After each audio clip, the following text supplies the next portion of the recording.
Namaste and welcome, beloved mighty companions, to the circle of light, of infinite light, infinite nature, to celebrate that the world isn't true. Where do you go to celebrate that? Yet if we believe it, if there's an energy of it, if we've suppressed the desire for it to experience it apart from ourselves, then we look with Jesus to see where the desire is, the suppressed memory of desiring it, actually. In the light of divine being, the light doesn't know what desire is. Does the light know what desire is? It just isn't known in the light. Yet through the desire that's below that level of awareness to dream. Each lesson, the voice for God speaks to us in the lesson. Today's lesson 182. I will be still an instant and go home. And Jesus is bringing that to, I'll be still an instant and see that I am home. That home isn't anywhere else. And the light of divine being and honesty of God, can home be anywhere other than here?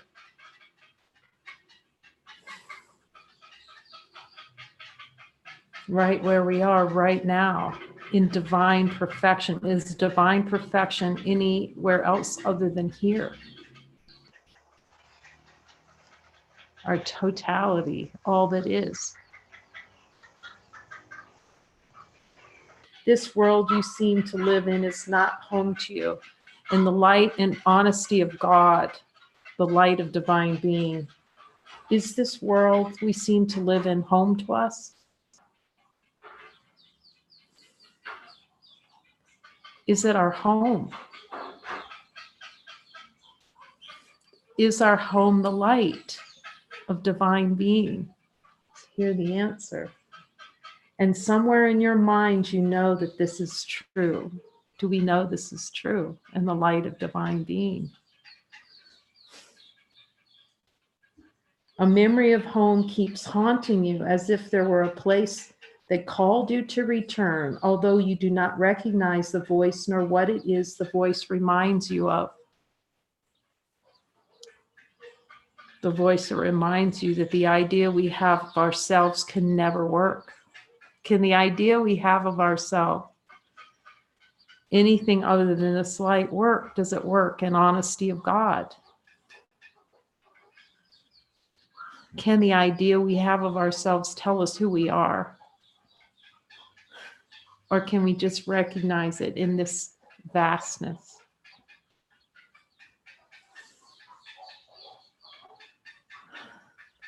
It's a good question to ask Jesus. What is stillness? In the light of divine being, what's this stillness? You. You are still. The contrast with the desire to experience what moves. Does the divine light move?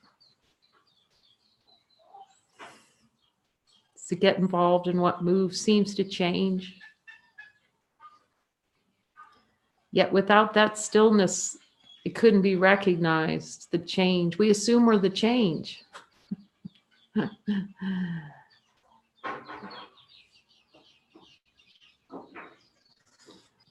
Rather than the unchanging.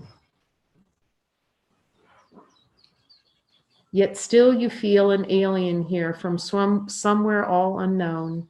Nothing so definite that you could say with certainty you're an exile here. Just a persistent feeling, sometimes not more than a tiny throb, at other times hardly remembered, actively dismissed. Actively dismissed. Is the ego the desire to dismiss infinite light?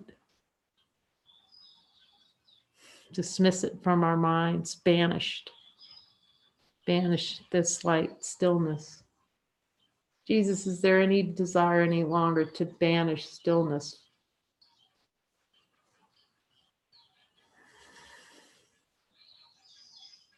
I'm willing to see it.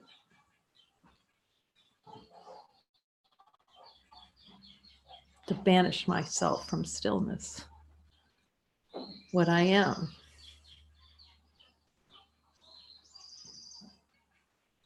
Does the stillness that we are, does this infinite light question what it is? Does it say, I wonder what I am?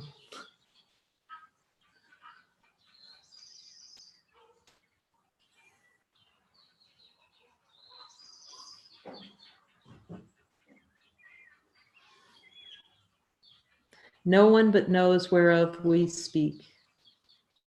Yet some try to put by their suffering in games they play to occupy their time and keep their sadness from them.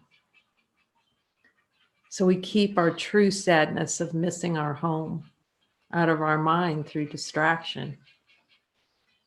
Or we play in sadness, nonstop experience of sadness without ever looking what's underneath this. What is my heart really calling for? Recognition of divinity. Others will deny that they are sad and do not recognize their tears at all. The call for love. The call for love within ourselves is divinity. Pretending it's not divinity, there'll always be a call for love. Still others will maintain that what we speak of is illusion, not to be considered more than but a dream. Infinite light. Heaven is only a dream.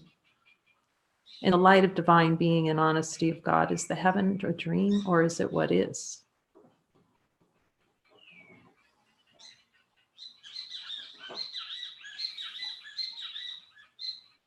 Is there any desire not to see that heaven is what is? To deny that heaven is what we are. We're beyond heaven. It's a helpful pointer. Yet who, in a simple honesty, without defensiveness and self-deception, would deny he understands the word we speak? In honesty of God, can we deny the words we speak? That the light tells us of what we are? Can the light be denied? In truth, we speak today for everyone who wants this world, for he is not at home.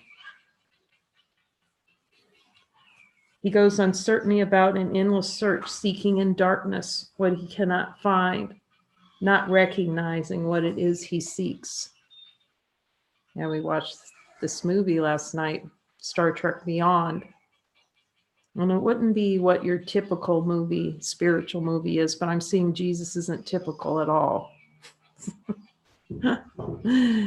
He offers what's most helpful, and what's most helpful is to see how we desire to seek in darkness and to fight continually against God ourselves. Seek so that we cannot find, pretend that darkness is real so we can't find ourselves, for the desired experience of not knowing who we are. 1,000 homes he makes, yet none contents his restless mind. Thousands of homes in fantasy that peace can be found in a fantasy, that peace can be found in the argument, that salvation's in the argument with God, the flip of the entire world to deny what's here. He does not understand he builds in vain. Jesus, I'm really willing to see any desire to hide from building fantasy. I'm creating that as a miscreation to deny myself. The home he seeks cannot be made by him. There's no substitute for heaven. All he ever made was hell. Jesus, I'm really willing to see the desire to miscreate and experience hell in the light of divine being.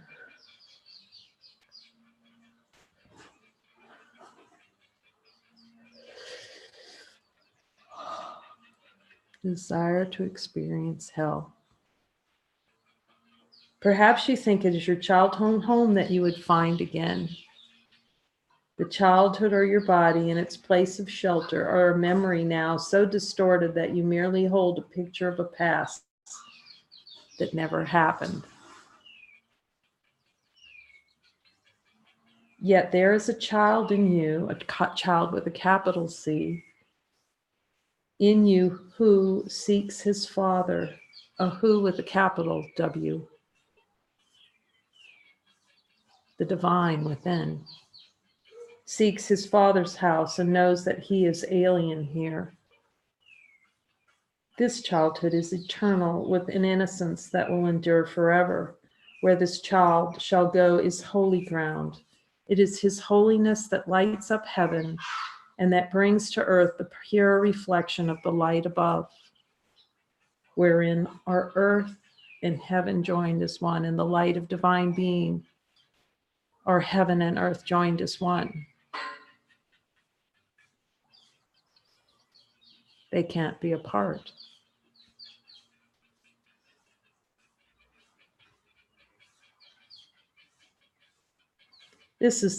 It is this child with a capital C in you, innocence. Your Father knows as his own son, the child of God. It's the light that shines within us, the child of God.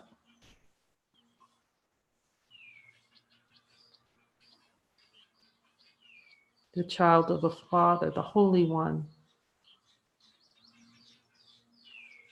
He desires to go home so deeply, so unceasingly. His voice cries unto you to let him rest for a while. It is this child who knows his Father. He does not ask for more than just a few instants of respite, just an interval in which he can return to breathe again the holy air that fills his Father's house. You are his home as well. He will return, but give him just a little time to be himself, himself with a capital H, within the peace that is his home, resting in silence, in peace and love.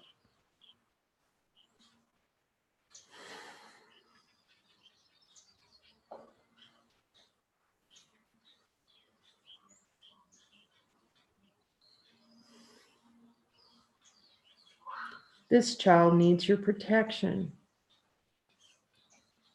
He is far from home. He is so little that he seems so easily shut out, his tiny voice so readily obscured, his call for help almost unheard amid the grating sounds and the harsh rasping noises in the world. Yet does he know that in you still abides his sure protection? Within ourselves is the protection of ourselves, of the child within, the innocence within. The protection of the call for love, to see that love is the call for love and the light of divine being already answered.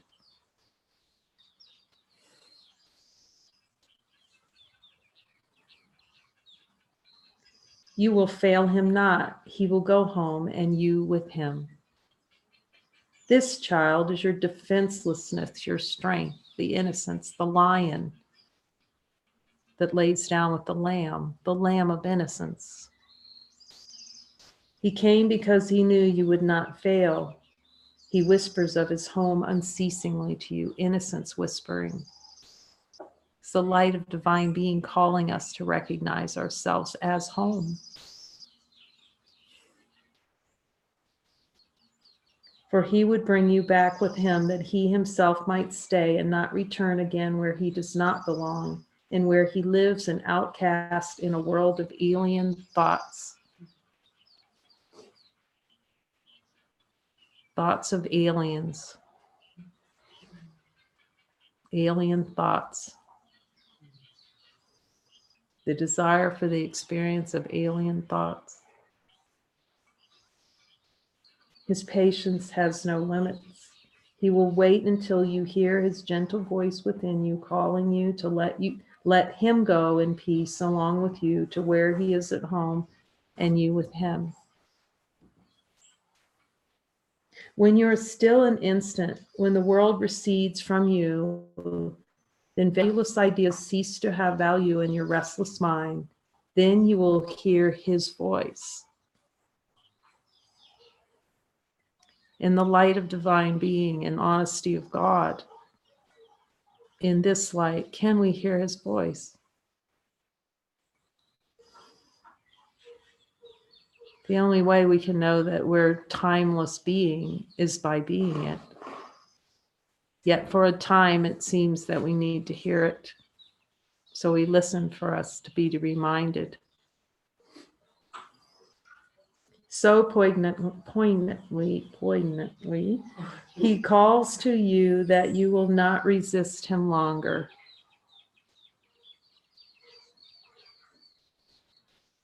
In the honesty of God, is it of value to resist this light? Is there any value in it that we can find in divinity, in the light of being, to resist the light? Does it work? Does it work to fight with the light? Let's see, in the light of divine being.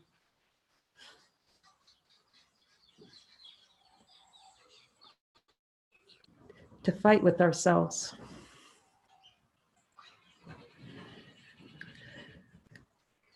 To try and prove God is dead. Is it possible to prove that God is dead in the light of divine? Is it possible to prove it? There's an assumption it can be proven that God is dead in the light of divine being. Can we go out and prove that God's alive is by talking about God being alive? See that it doesn't come from words, it comes from recognition and knowing and honoring that that's all there is, light. Rather than honoring the idols created by the miscreations. In that instance, he will take you to his home and you will stay with him in perfect stillness, silence, and at peace beyond all words, untouched by fear and doubt, sublimely certain that you are at home. Sublimely certain. It's not the certainty of this world, the grabbing certainty, the proving certainty, the resisting certainty, trying to get certainty by holding on to something. It's the certainty of what is. It's honoring what is. Divine light within. Rest with him frequently. Rest as this light today. The perpetual light circle.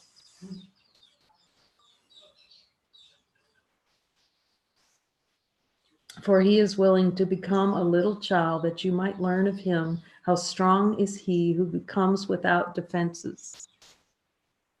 The power of the lamb lying down with the lion, defenseless. Defenseless. Does the divine light bear defenses? Does it know what a defense is?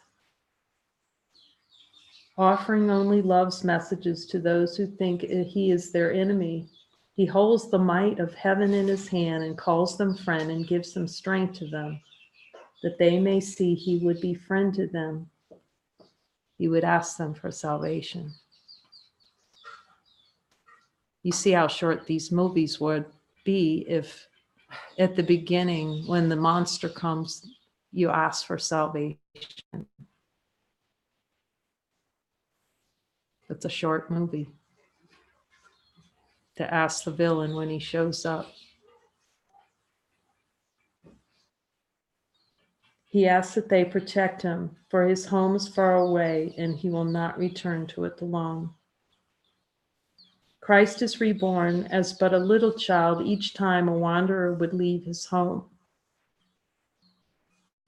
For he must learn that what he would protect is but this child who becomes defenseless and who is protected by defenselessness.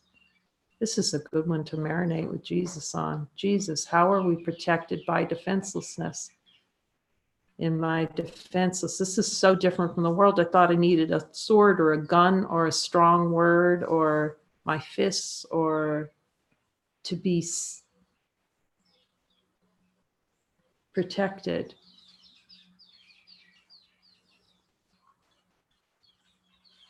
Protected by identity is protection in identity, in the light. We are protected. That's assurance. The best insurance plan is the light of divine being. Go home with him from time to time today. You are as much an alien here as he. Take time today to lay aside your shield which profits nothing. Does defense profit anything in the light of honesty of God? Can a defense do anything, actually? And lay down the spear and sword you raised against an enemy without existence.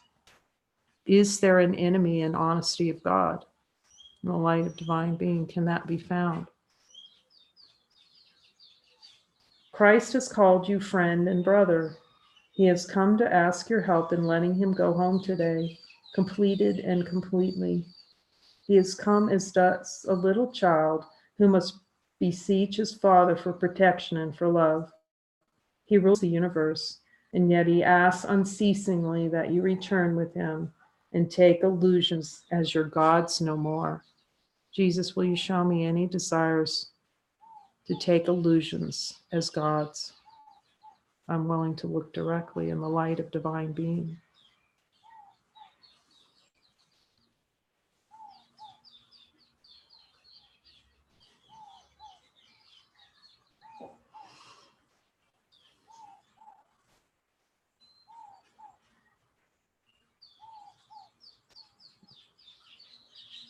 The desire for delusions to deny myself divinity. You have not lost your innocence, for it is for this you yearn. This is your heart's desire. This is the voice you hear, and this is the call which cannot be denied. A holy child remains with you. His home is yours. Today he gives you his defenselessness, and you accept it in exchange for all the toys of battle. Jesus, show me any toys of battle that I can lay aside today and lay in the light of divinity.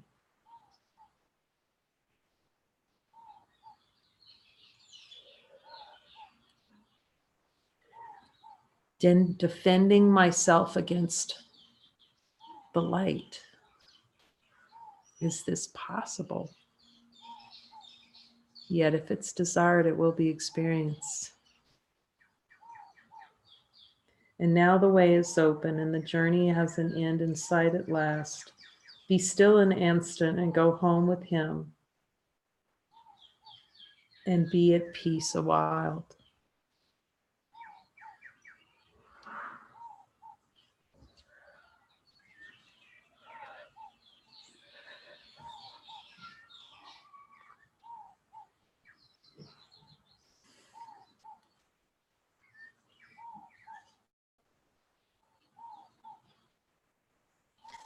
Yeah, Jesus is saying these light circles are ready. Revelation readiness.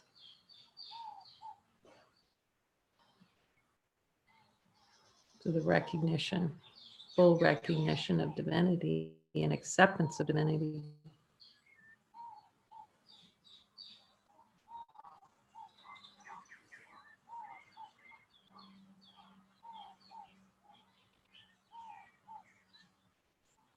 And to continue to review the beliefs and desires with him, and of course,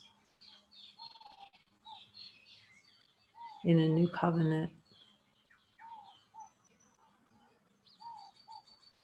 There in many of the chapters have the beliefs and desires, but just to sit with him with each one. Right now at night, we're going through chapter 20, and those are being posted on YouTube as well. We've gone through many of the chapters together in light circles and just continue. That's what he says. That's the instruction for me, to continue to look at each one in the light of divine being, the desire for something, what other, to uncover those unconscious desires, the denial to not know ourselves as we are infinite being.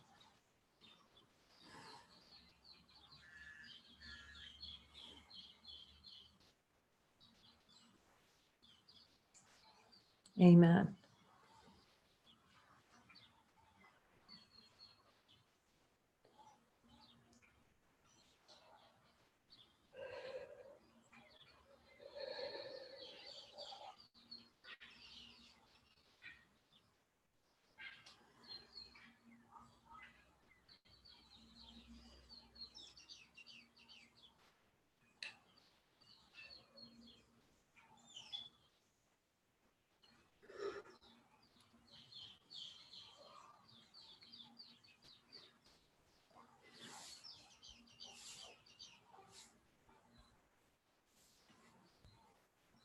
Thank you for joining us.